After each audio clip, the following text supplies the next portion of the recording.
Hi, Gary here, and welcome to episode 0 of my Let's Play of Vagrant story, in which I'm going to introduce the game, and we'll watch the easily missable intro videos. But first, a little bit about the game for anyone who hasn't played it before. Vagrant Story is an action RPG developed by Square for the PlayStation and originally released in 2000. It was primarily developed by the same team that had previously created Final Fantasy Tactics and is set in the same world of Ivalice. Upon its release, it was generally well received, arguably most notably receiving only the third ever 40 out of 40 score from the Japanese Famitsu magazine, joining Ocarina of Time and Soul Calibur on that illustrious list. With the advent of the PlayStation Network and PS1 emulation readily available on the PS3, Vagrant Story was re-released on that platform between 2009 and 2011, and that's the version that we'll be playing, specifically the PAL EU version. Before we jump into a new game, Wait to get the intro screen gives us a couple of introductory videos to set up the world, so we'll take a look at those in this episode before picking up where they leave off in episode 1. So the story begins at the VKP headquarters in Valnain at 24 past midnight.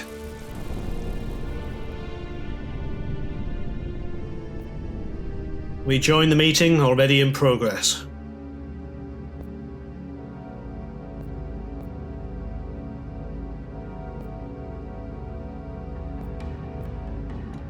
Currently there's a hostage situation.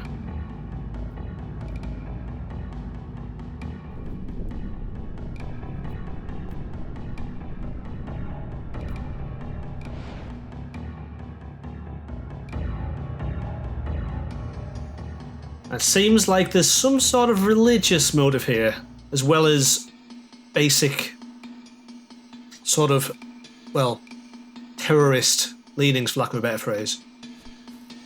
But anyway, we need a reason to take him out. Or do we? Evidently not. Ah, so they have priors.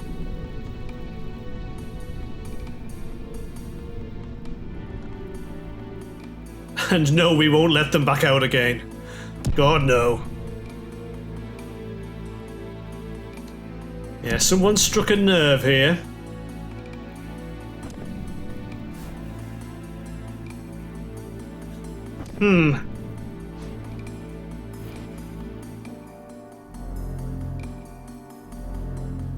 Yeah, let's just tone it down a little bit.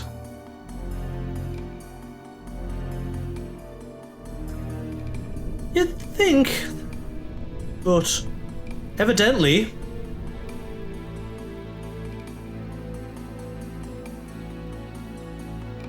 Yeah.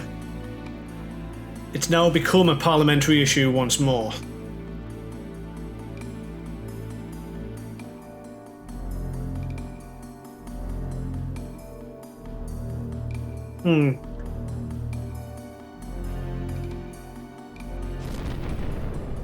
Yeah, the Duke is something of a medieval style evolution Rupert Murdoch, essentially.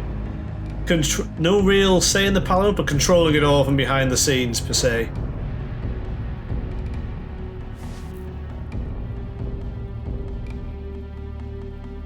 But yeah, so our protagonist, if it wasn't obvious that it's him, has now been tasked with sorting this whole mess out. A woman, you say? Yes, Agent Malose. Who, well, we now meet up outside of Duke Bardoba's manor in the Greylands at 1:58 AM. Where, as I was saying, we meet the other character from the box art, essentially.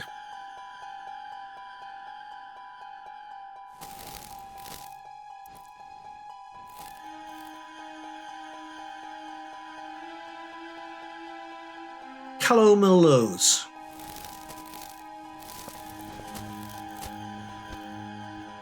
Yeah, no time for chit-chat.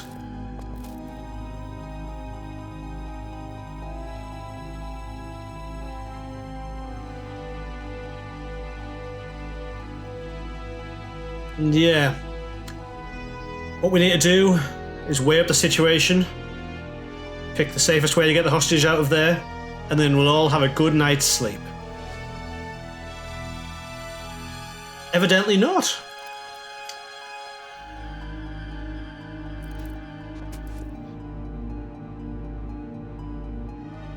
Ah yes, and the Crimson Blades are, well, standing off, shall we say.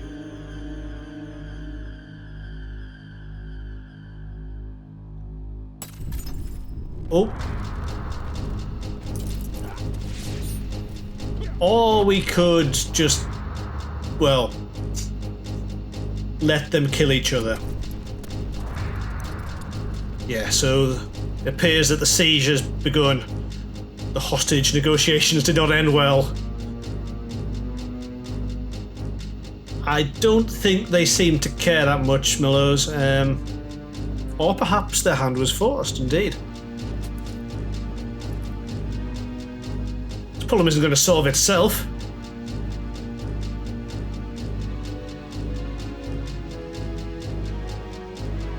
Now this is just beautiful. You damn right I am. So, Ashley's going to head in and free the hostages. But the events of the second intro video, which are taken as event perspective, imply that things may not have gone entirely to plan. Now, interestingly, this video is done sort of in the style of a trailer for the game. I imagine it may have been used as such in some places, but the fact that it's on the game as part of the intro is interesting.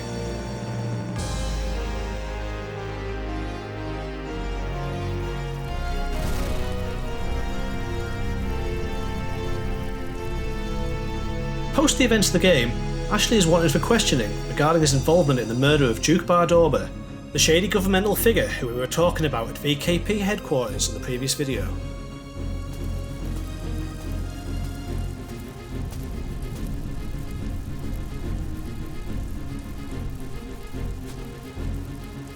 And we kind of start to see inside of the castle from the other perspective.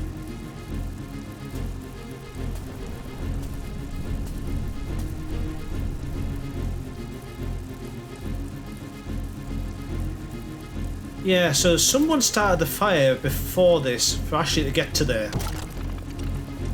I believe it was, if it's not clear, this is Moolenkamp, who obviously are adversaries to the Blades. Unfortunately, Ashley managed to get himself seen. The dialogue in this is taken from a week after the, I believe it's termed the Greylands incident, which is the name for the area in which this happened.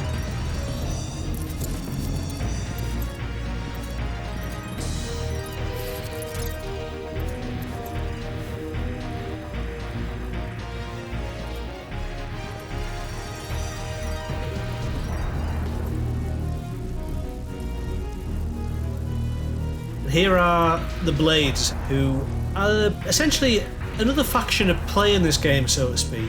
And it's interesting because as much as you play a singular protagonist, there are other factions vying for position throughout the game, which makes for an interesting, quite dynamic story, I think.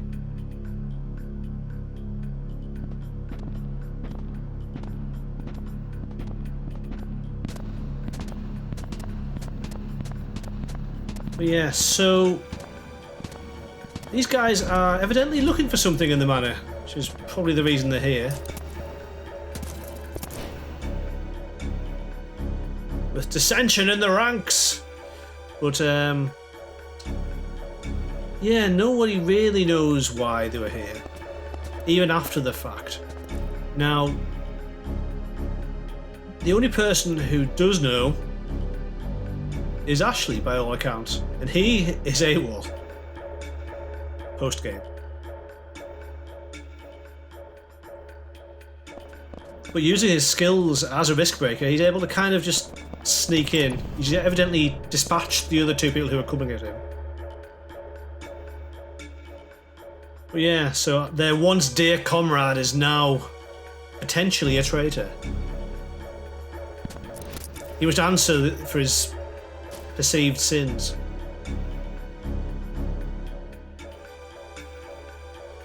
That being said, he seems to have everything in hand. However, as I'm sure we'll find throughout the course of this game, things are not always as they seem.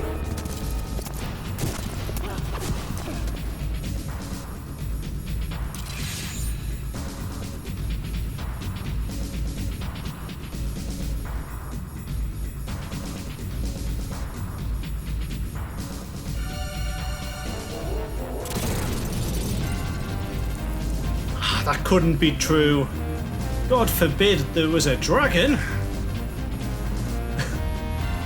Don't tell me the intro video and that bit just there just lied to me. But yeah, we'll be seeing this again shortly.